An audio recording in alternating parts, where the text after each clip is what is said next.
I did a mentoring session today with a student who was talking about photographing weeds, photographing weeds in the forest on walks, just seeing these, beautiful little plants and photographing these plants. And how he'd been out doing that and thought to himself, why am I doing this? Again, with the photographing the weeds, like, come on, what is this good for? Really? Like, why bother doing more of these? Because I've already done so many of these in the past, and like, am I creating a portfolio here or what? Like, these are just going nowhere, so why bother? And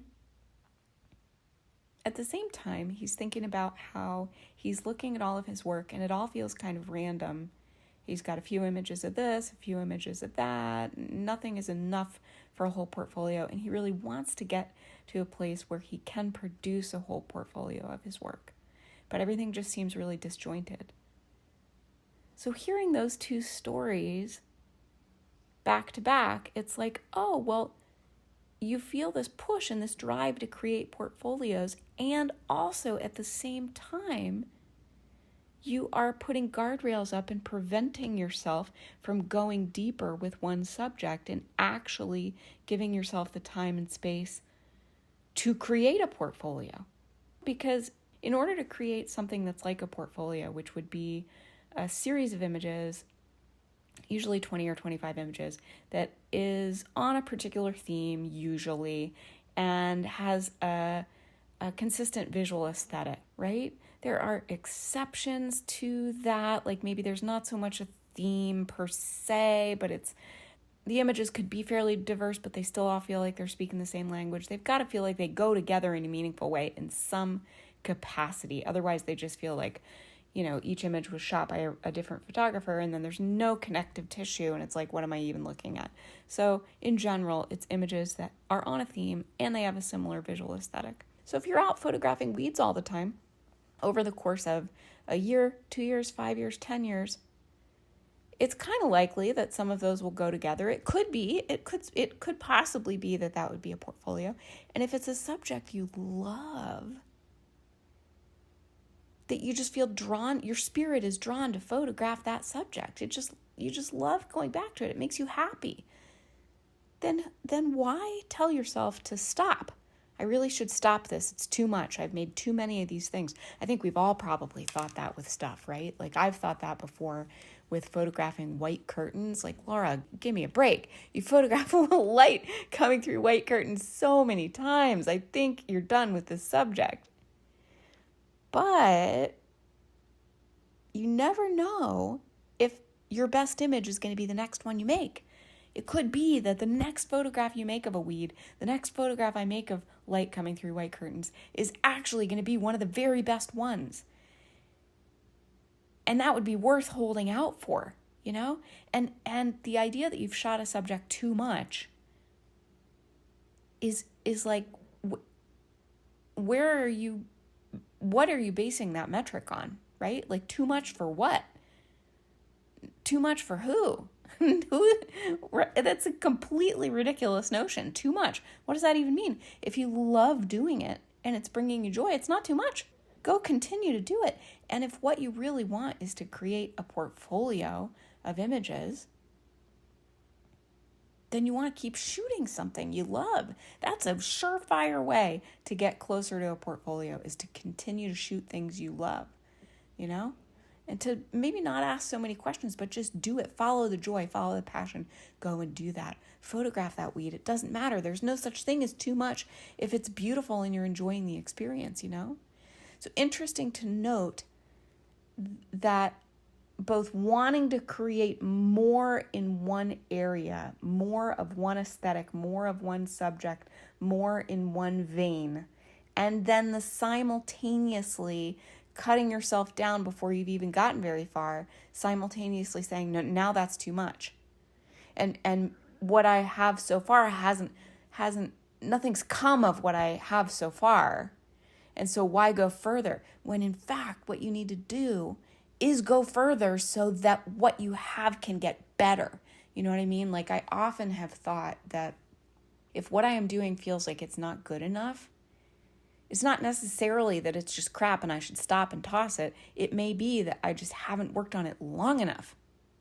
And if I just work on it longer, then it will come to fruition, But if I just nip everything in the bud way too early, nothing's ever going to have a chance to fully gestate, and grow into something that truly is exceptional. And good things often take time, As they say, it's a platitude, but it's often true.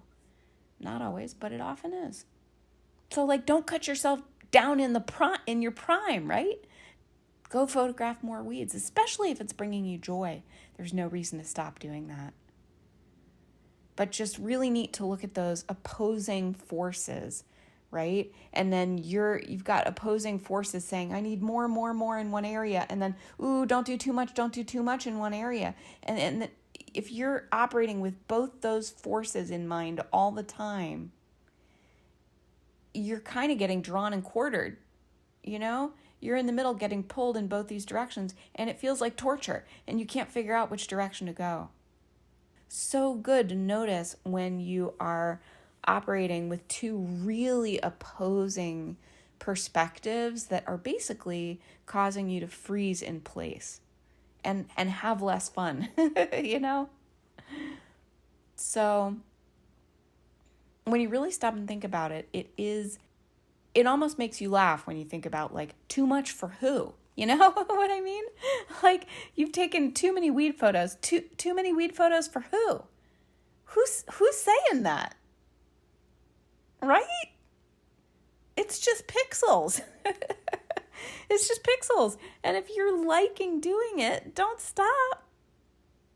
Too much for who? Really answer that question. You can't, right? You really can't. It would be too much. You know what would be too much? It would be too much if you were sick of it, right? If it was oh my God, I got to take one more weed picture. I don't want to do this. This is the most boring subject in the world. I'm ready for something different. This stinks. I can't imagine anything worse. I don't want to photograph that weed in the sunlight at all. Dull, dull, dull. If that's it, you've done too much. But if you're oh my God, look at that beautiful dandelion in the sunshine. Oh, I love it. But no, I shouldn't photograph that because I've done it too much. Just toss that. Toss it. Go embrace the dandelion in the sunshine. Do it. It might be the very best photograph that you have ever made of the weed. It might be the best one. And then what you can do is you can put that new amazing photograph into a developing portfolio of images, and some earlier image that you have in there you realize now is weaker in context, right? And so you can dump that and look at what just happened. Your portfolio just got stronger. It just got stronger. And now you've got, maybe just a few images, but maybe by next year you'll have a few more. And maybe by the year after that you'll have a few more if you just keep following what you love and you stop telling yourself it's too much, you've done too much of that. Now, it could also be that a portfolio of 25 photographs of weeds could feel a little like a one-note wonder and kind of reductive. That is very possible too. So that's another discussion, but maybe you do want to add a little bit more diversity in there, because if you have 25 dandelions, it could start to feel a little boring. But I think you get my main drift here. And that ultimate editing, ultimate portfolio sequencing, ultimate portfolio development, that comes down the road, because the first most important thing is that you have the photographs to work with. You can't do any of that other stuff if you don't have the photographs to work with. And in order to come up with a really great portfolio, you need to have a lot of raw material so that you can mix and match images, and you can go, oh, do these 5 work together? What about this 6th one? No, not that one. How about this 7th one here? Oh, yeah, that's good. And then what about these 3 from over here? No, they're not right. What about these 4 from over here? Oh, yeah, that's interesting together, right? So you're just moving tiles around. You're moving these prints around. You're mixing and matching. You're seeing what looks good, what looks too repetitive, what looks too random, what looks, right? It's speaking the same language, what looks like it's wildly incompatible, what looks like it clashes, what looks like it harmonizes.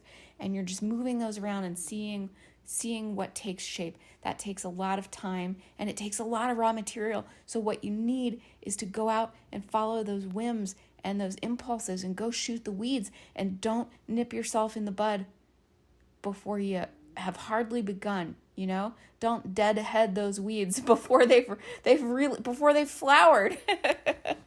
You let them flower, you let them go to seed, and then you're going to have a lot more weeds to work with in your lawn. And then, you'll have more photographs. It'll be fantastic. Your neighbors might not like it, but so those are some ideas for you.